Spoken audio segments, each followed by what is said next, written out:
துணைவேந்தர்கள், சட்டம் துணைவேந்தர்கள், அதை அரசாங்கம் நியமிக்க ஹைகோர்ட்டு தடை கொடுத்துட்டாங்க. உயர்நீதிமன்றம் நிறுத்தி வைக்கிட்டாங்க.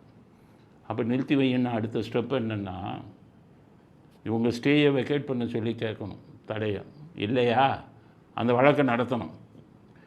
அந்த வழக்கை நடந்து அந்த வழக்கின் தீர்ப்பு இவங்களுக்கு பாதகமாக போயிட்டா அப்போ தான் உச்ச நீதிமன்றத்துக்கு போக முடியும். இதுதான் சட்டம் சொல்லுது.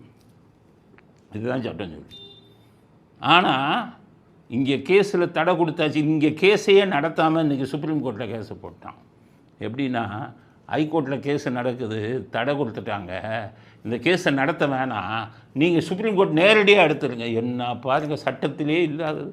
Supreme court is an appellate court. Supreme court appeal பண்ணுறதுக்கு தான் நீங்கள் போகணும். மேல்முறையீடுக்கு தான் நீங்கள் சுப்ரீம் கோர்ட்டுக்கு போகணும்.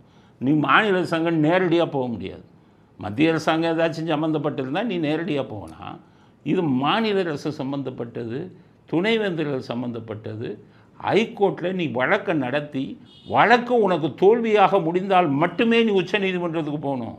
பைபாஸ் பண்ணுறான், கேஸை இங்கே போட்டு நேரடியாக நீங்கள் கேஸை எடுத்துருங்கிறான். ஆனால் உச்ச நீதிமன்றம் தான் கொடுத்தாலும் கொடுப்பாங்க. ஆமாம் நானே கேஸை எடுத்துக்கிறேன் அப்படின்னு சொல்லி உங்களுக்கு சாதகமாக தீர்ப்பு வந்தாலும் வரலாம்.